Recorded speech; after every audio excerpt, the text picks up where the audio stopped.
मैं आपका ट्यूटर अमजद अली और आप लोग देख रहे हैं जीनियस ग्राफिक्स मल्टीमीडिया।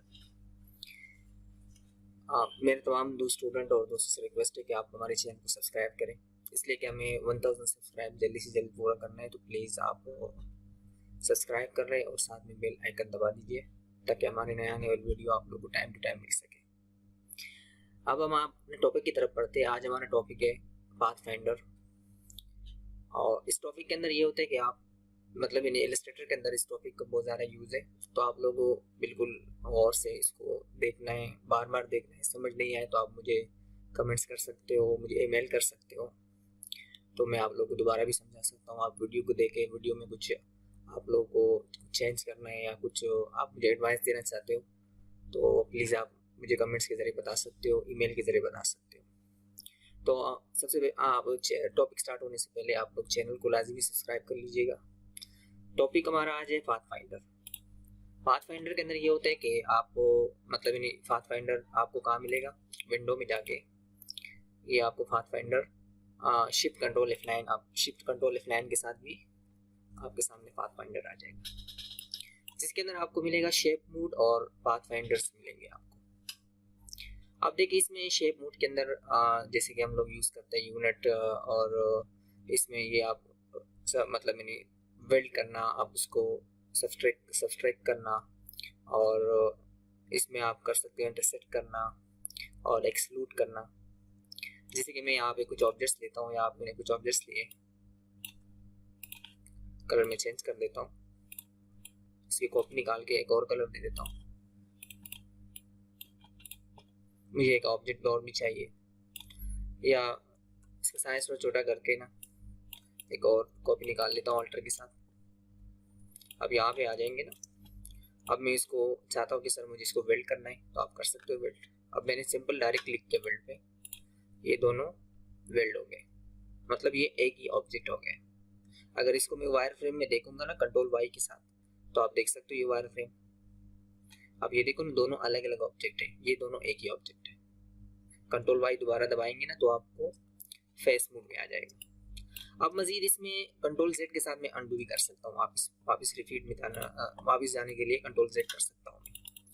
अब यहाँ देखिए जब भी आप एक्सपेंड पे क्लिक करते हो या वेल्ड पे डायरेक्ट क्लिक करते हो तो ये डायरेक्ट वेल्ड हो जाता है।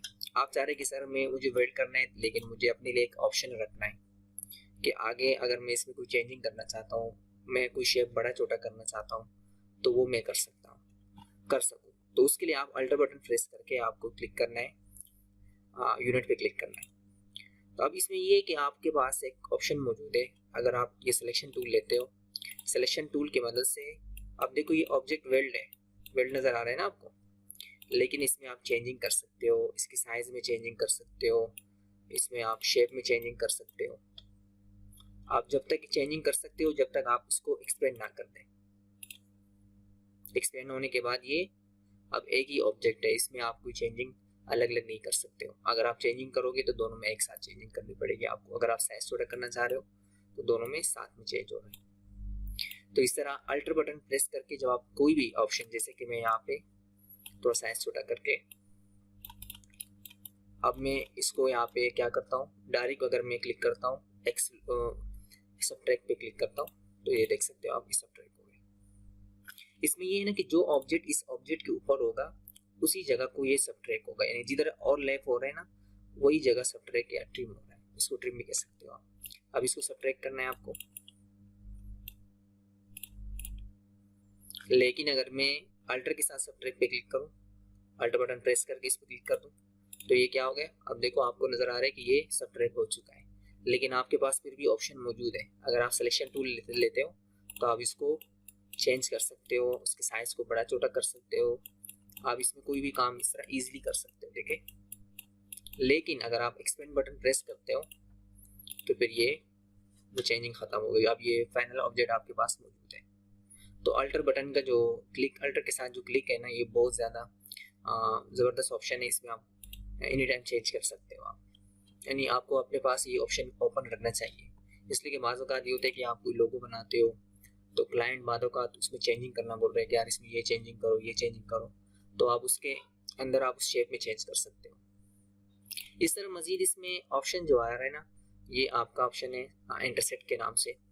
इंटरसेक्ट में ये होता है ना कि जिस जगह पे आपके दो ऑब्जेक्ट एक दूसरे के ऊपर ओवरलैप हो वही जगह रह जाएगा और बाकी जो आउटसाइड एरिया है ना खत्म हो जाएगी। जैसे कि मैं सेलेक्ट करता हूँ दोनों को और इंटरसेक्ट करता हूँ डायरेक्ट, तो आप देख सकते हो। अगर मैं यहाँ पे कोई और शेप लेता हूँ, फॉर एग्जांपल मैंने यहाँ लिया, मैं स्टार लिया हुआ है। अब देखिए आप कलर में चेंज करता हूँ स्टार का। अब इन दोनों को मैंने सेलेक्ट किया हुआ है। अगर मैं यहाँ से क्या कर सकता हूँ, क्या करूँ, इंटरसेक्ट करूँ, तो आप देखो जिधर पे ये दोनों ऑब्जेक्ट ओवरलैप हुआ है वही जगह रह गया, बाकी जगह खत्म हो गया। तो इसको हम क्या कह सकते हैं, इंटरसेक्ट कह सकते हैं। और ये भी बहुत ज़्यादा यूज़ होता है, बहुत सारी जगहों पे यूज़ होता है।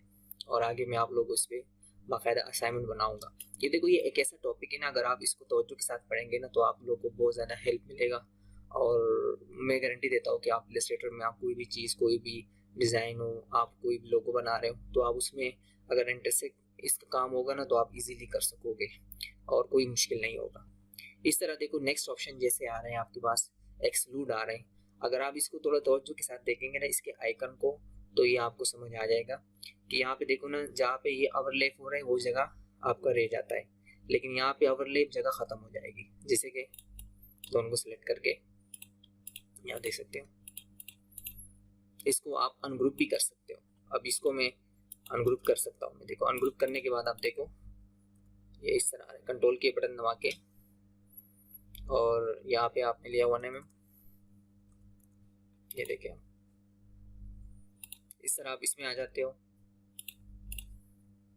अनग्रुप करके राइट क्लिक अनग्रुप, तो ये क्या है आपके पास, एक्सक्लूड। ये आपके पास क्या है, इंटरसेक्ट।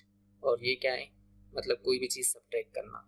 और ये आप यूनिट भी कह सकते हो या कोई भी ऑब्जेक्ट कंपाउंड शेप में लेके आना, वेल्ड करना उसको। तो इस तरीके से हम शेप मूड के ऊपर काम कर सकते हैं। इस तरह नेक्स्ट इसमें ऑप्शन आ रहा है पाथफाइंडर के नाम से। पाथफाइंडर के अंदर आ रहा है डिवाइड, यानी कोई भी ऑब्जेक्ट डिवाइड करना। अगर मैं यहाँ पे कुछ ऑब्जेक्ट लेता हूँ,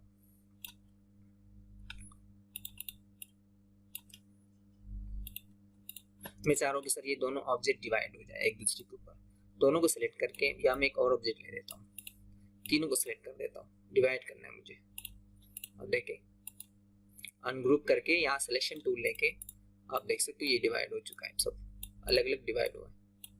इसको आप ट्रिम भी कह सकते हो, यानी कोई भी चीज़ ट्रिम करना इस ऑब्जेक्ट के साथ कर सकते हो, डिवाइड के साथ। कंट्रोल Z के साथ मैं अंडू कर सकता हूँ, वापिस से अंडू करके अगर मैं इसमें दोनों सेलेक्ट करूँ सिर्फ, यानी जो ऑब्जेक्ट आपके सेलेक्ट है वही उसी पे काम होगा, डिवाइड करना। तो आप देखो अनग्रुप करने के बाद या सिलेक्शन टूल के अंदर यानी अनग्रुप के अंदर काम करना आप देख सकते हो।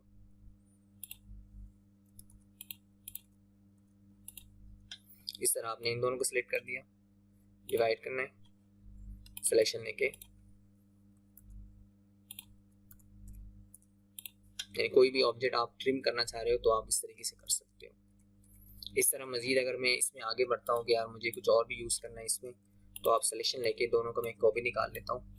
यहाँ पे मैं काम करना चाह रहा हूँ कि सर मुझे इसको ट्रिम करना चाह रहा हूँ, ये डिवाइड का ऑप्शन था ना, अब ये ट्रिम आ रहा है, देखो इन दोनों को ट्रिम करना है। ट्रिम, देखो ट्रिम में ये हो गया कि वो नीचे जो ऑब्जेक्ट है ना वो ख़त्म हो गया।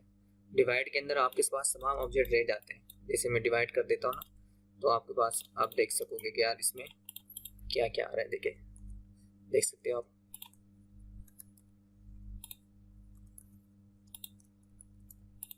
अब ट्रिम के अंदर क्या है, ट्रिम में आप देखें क्या हो रहा है, इन दोनों को मैंने ट्रिम किया था, अभी इन दोनों को ट्रिम कर देता हूँ एक दूसरे के साथ अनग्रुप करके।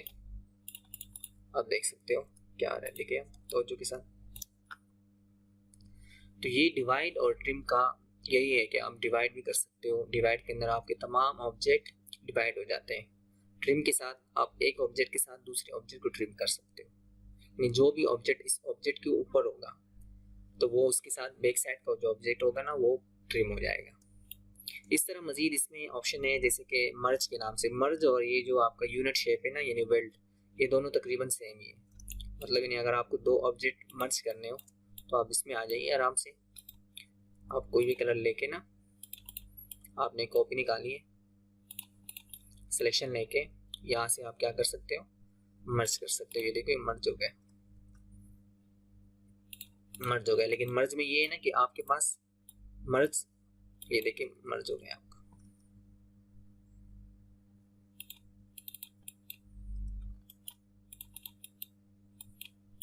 ये उसके साथ मर्ज हो गया, मतलब यानी वो एरिया उसकी ट्रिम हो गई उसकी लाइक दिस। अगर मैं इसमें एक कलर देता हूँ ना, देखो मर्ज हो गया। मर्ज के अंदर अगर आप गौर से देखेंगे ना, इसमें अगर मैं कंट्रोल Z कर देता हूँ,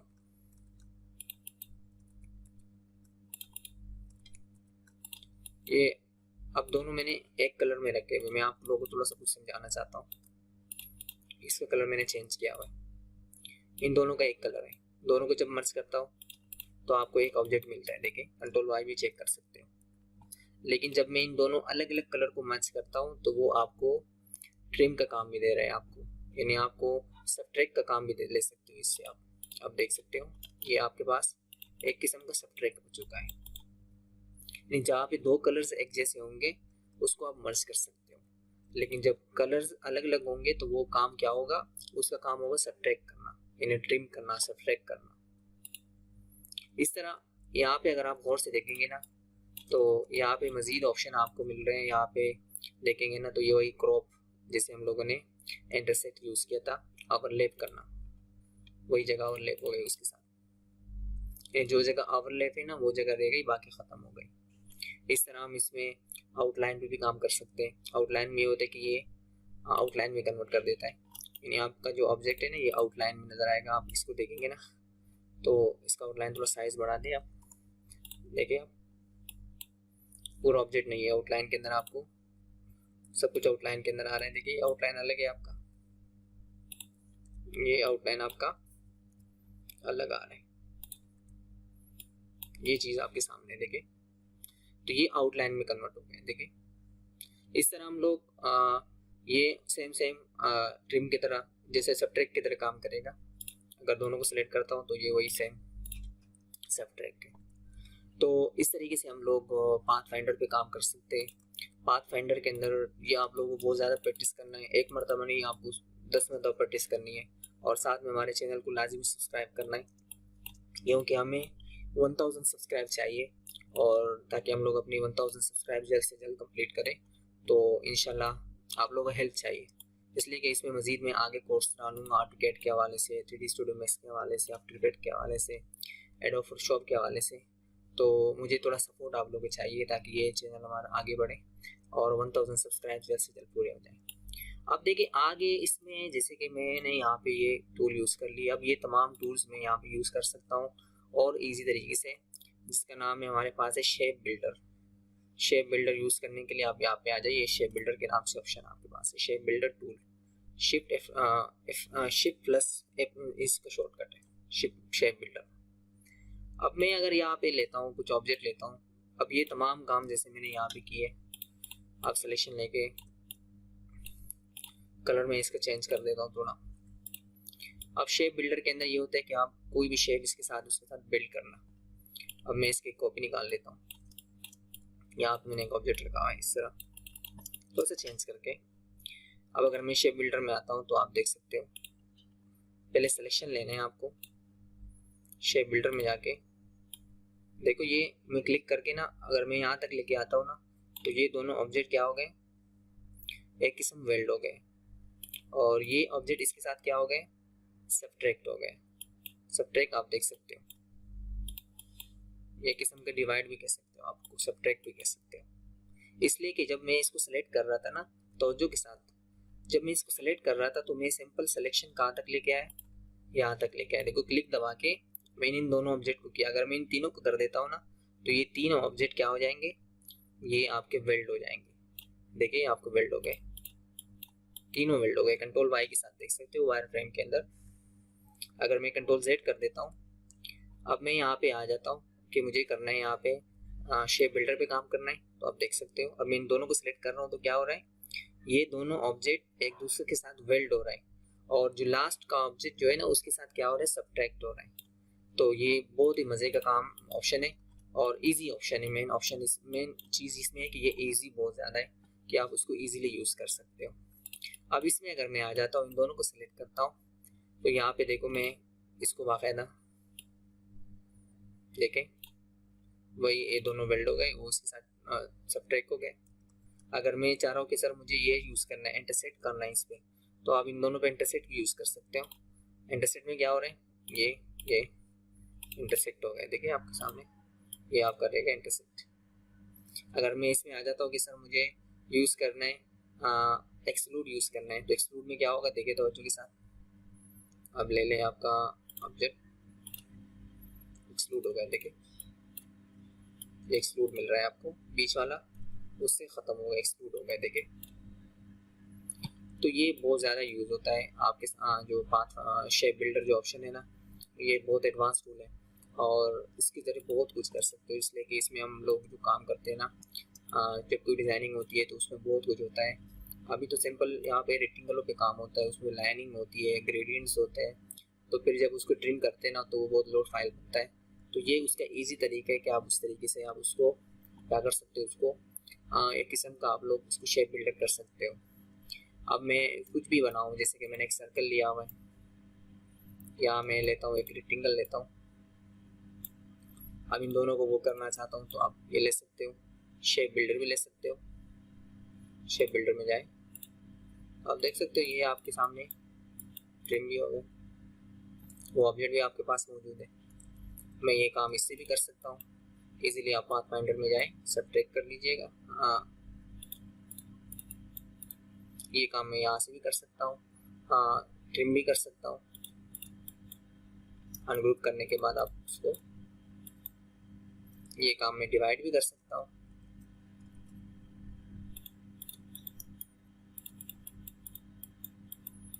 तो इस तरीके से हम इस पर बहुत अच्छा काम कर सकते हैं और उसको बहुत ज़्यादा यूज़ करना है आप लोगों को। और इंशाल्लाह जब नेक्स्ट क्लास में मैं इस पर असाइनमेंट्स बना के दिखाऊंगा आप लोगों को, तो जब आप लोगों को इस पर अच्छी तरह प्रैक्टिस होगी तब आप लोग इस पर कुछ असाइनमेंट्स बना सकते हो। तो टॉपिक हमारा यहाँ तक है आज, और आप लोग हमारे चैनल को लाजमी सब्सक्राइब करें। मैंने आप लोगों को बोला है कि हमें 1000 सब्सक्राइब चाहिए, तो प्लीज़ आप लोग हमारे चैनल को सपोर्ट करें, सब्सक्राइब करें, और इंशाल्लाह मिलते हैं नेक्स्ट क्लास के अंदर। थैंक यू सो मच, अल्लाह हाफिज़।